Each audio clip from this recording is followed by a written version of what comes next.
S রয় কিচেনের সমস্ত বন্ধুকে জানাই স্বাগত। ম্যাগির পকোড়া বানাবো। গরম জল করে নিয়েছি। ম্যাগি মশলাটা প্রথমে দিয়ে দিলাম। ম্যাগিগুলো গরম জলে দিয়ে দেব। দিয়ে সামান্য একটু ফুটিয়ে আবার ছেঁকে নেব। সিদ্ধ করা আলুটাকে ম্যাশ করে আমি ম্যাগির ওপরে দিয়ে দেব।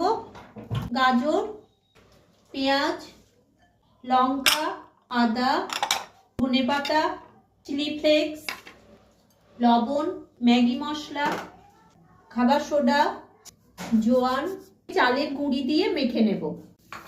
গোল গোল শেপে আমি সবগুলো তৈরি করে নেব।